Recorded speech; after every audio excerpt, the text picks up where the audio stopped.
band, I mean, the first band that might come to mind for me, and it's not fair to say they never really made it, but in a lot of ways, the Ramones never really made it. Yeah.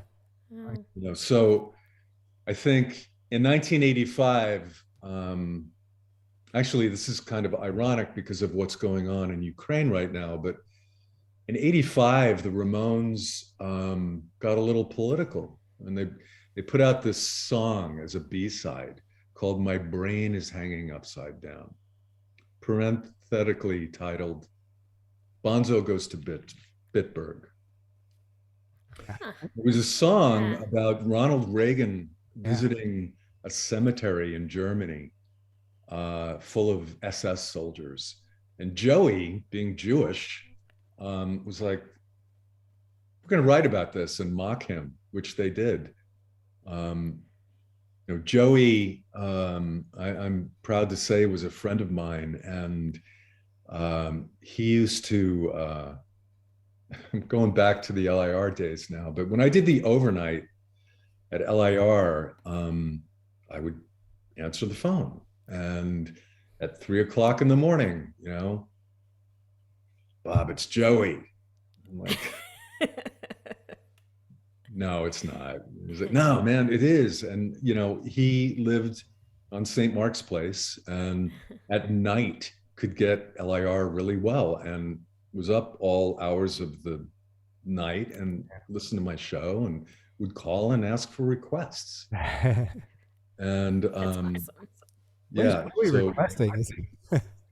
he actually like 60s girl groups, I would imagine, or actually his brother had a band. Oh, okay. And he was like, could you play my brother's band? But yeah, Joey was just, the sweetest guy, and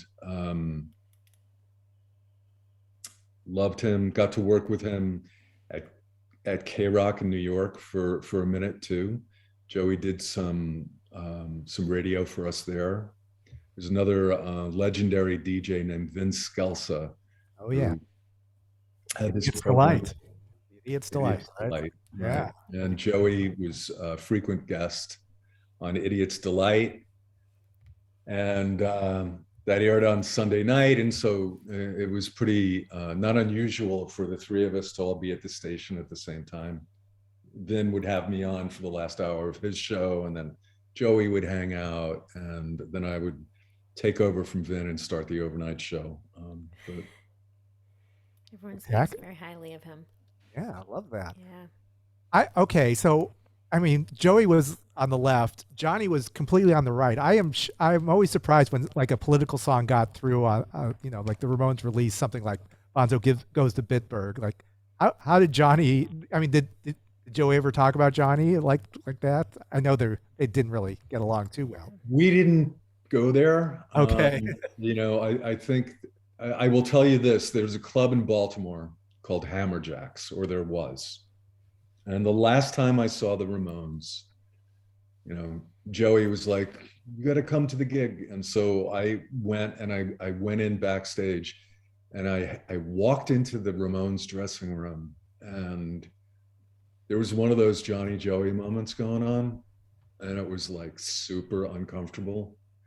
And I just couldn't get out of there fast enough. The tension was thick. Yeah.